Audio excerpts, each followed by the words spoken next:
So, Grandpa, when were you born, or where were you born? I was born in Midvale, Utah. It's in by Murray and all those little towns, you know. And when was that?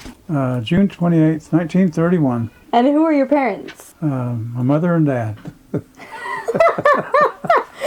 My dad was George Thomas Royer, and my mother was Laprile Conde, Agnes Laprile Conde. Oh, that's where... But she never did like that name.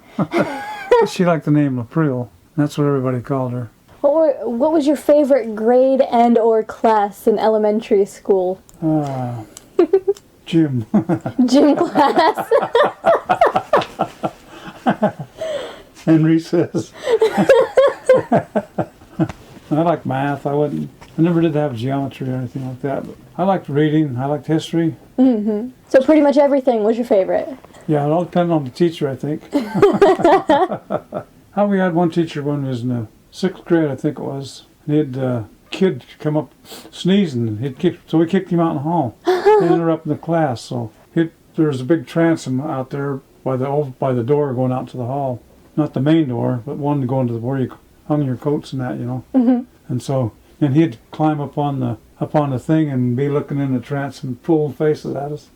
And the teacher's like, "Quit laughing, you know, what's going on?" So then the boys thought it was neat. They went down and they had soap dispensers then, Braxel. So the kids get soap and sniff it and sneeze. Pretty soon you have about 4 kids out in the hallway because he got kicked out for disrupting the class, you know. Yeah, it was Braxel powder. They sniff it, make you sneeze. You know, our teacher would go down to Carl's for his lunch, and then he'd come back, smell beer on him, you know. So, that's why we had so much fun in that class. That's why I worked out at the beach when he used to have the Sunset Beach and the Black Rock Beach when the lakes, during the war, and the Greyhound buses would come out there with all kinds of soldiers and tourists. I worked out at the beach when I was quite young and raking the beach, and then I worked in the cook stand and making hamburgers and hot dogs. And we could sell beer back then. People would come up and order. It was all cans because, it was all bottles during the war because all the cans went overseas. So everything was bottles, even the coffee bottles. Oh, wow. Didn't have coffee cans. Everything come in bottles during the war. How old were you? I was about 13 when I first started working out the beach, I think. Oh. We'd walk out, we'd hitchhike, but there wasn't very many cars during the war because people could only get, everything was rationed. They could only get coupons for gas, and I think a C coupon was good for 3 gallons a week. Oh, wow. So in them days, most of the guys walked to work like 1.5 miles or 2 miles. So we'd hitchhike, but there wasn't very many cars on the road. We'd usually end up walking about 3.5 miles or something like that to work. And what war was this, Grandpa? The Second World War. Started in December the 7th, you know, Pearl Harbor of 1941. I was 10 years old when that. Did you ever serve in the Army? No, I got drafted when I went for a Korean War in 1951. Pauline was 4 months pregnant, so I didn't have to go because I went from 1A to 3A when I found out she was pregnant. I was glad about that. I didn't want to go over to Korea and leave her. What did you do for fun? Oh, we used to hitchhiking over to Magna. It was like 4 miles away to go to the movie. Get 10 cents for the bus. The bus ride was 10 cents. So we'd ride the bus over. Then we'd have enough. Movie was 35 cents. And we'd spend that dime for something else. Instead of riding home, we'd always hitchhike home. So we wasn't supposed to, but we did anyway. Obviously, it was much safer back then. Yeah, well, it really was. Yeah, I never heard about anything. People never even locked their cars. I never heard of anybody getting a car stolen, leave their keys in the cars. I heard of kids stealing gas. You know, I don't even know what gas was back then. It was pretty cheap though. Now, you guys went to the movies a lot. What was your favorite movie?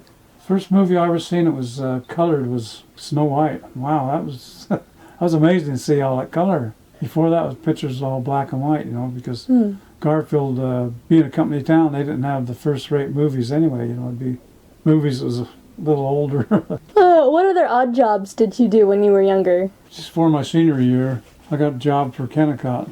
I used to clean out the office and turn off and off the street lights. So they had to go along to the poles, and they had switches on them, use a stick. And then there's one turned on a lot, the main switch they called it, so they had to turn on a lot of lights. So I made some pretty good money while I was a senior in high school, because there wasn't hardly any kids working. I had that job and it paid, well, I got 23 hours a week, I think it was. Because I cleaned the office every night. I'd get an hour's pay for sweeping out the office, dumping the waste paper baskets. And then on Saturday, I'd get paid 4 hours because I'd have to mop it and wax it, wash the windows. I always had kids that come around to help me. We'd want to go someplace and they'd call on the phone and say, we're going to go to the movies, so we'll get the west side of Garfield and you guys get the east side and we'll take off for the movies. You were the popular kid in town then, huh? Yeah. I had money. It wasn't my good looks or my personality. And I bought me a car. Bought me a 36 Oldsmobile. How much was it? About $300, I think. Oh my goodness. Then I met Pauline when I had a 36 Oldsmobile. Her cousin Erlen told me that my cousin Pauline's coming to town and you ought to meet her. She's really pretty. So I seen him. I was down to Garfield by the drugstore and Erlen pulled up and I was with a bunch of kids and I walked over and met him and I said, you want to ride over to Magna and go to the stand over there? Get a hamburger or something? No, I didn't want to go, so I told her, and I says, why don't you get out of your car, and you drive my car, and I'll drive your car. So I jumped in, and we went over there, and she was with her cousin, too, her cousin Joanne. And so we stopped, and we had hamburgers, and had a lot of fun, and then we headed for home, and I got about a half mile from home, and traffic was all stopped, and pretty soon I seen Reed Peterson. He was with Erlen in my car. He come running up, he says, Royer, Erlen wrecked your car, and you don't have a driver's license. Oh So I run down there, and the car was, the brakes had gone out, and so he'd hit a cement pillar on the side of the road by the railroad tracks, and he smashed in the fender. So I got in it and took off, and took it home. I had to go real carefully, pull on the emergency brakes to, and then release it to stop. Then the next day I was down cleaning out the swimming pool. Here come the sheriff and wrote me out a ticket for reckless driving. I couldn't tell him that somebody else was driving my car. The sheriff wrote you a ticket for having a dent in your car? No, for reckless driving. Somebody turned me in.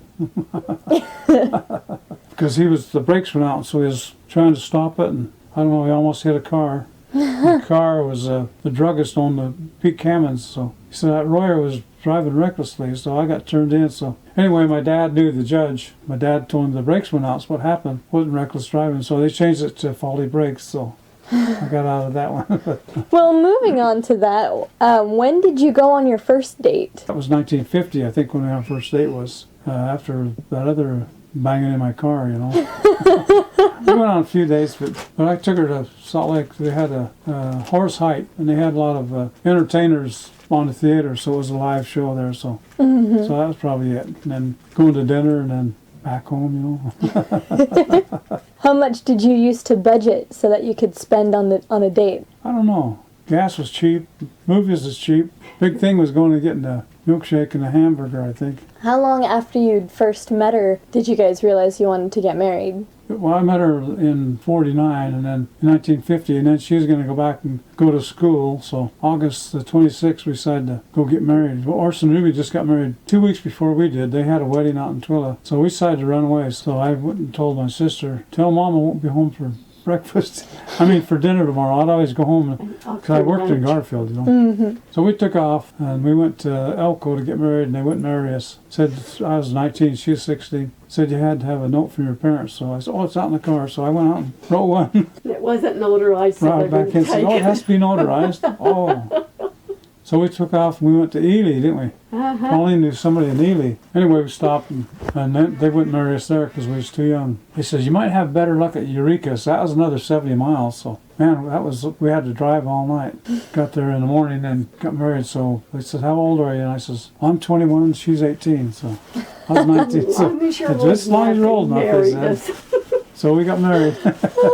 I can remember being in the town and slept in the car the rest of the night because it was... We got there about 5 o'clock in the morning. And we had Orson to Ruby wait was for with it us. to get open. So Orson and Ruby in the back seat and me and Jer in the front seat, and we just waited till they opened up the shop. 8 o'clock in the morning. And then we drove down to Tropic. Instead of going back to Garfield, that town's not there anymore. I told Neil I have some psychological problems not having a hometown to go back to,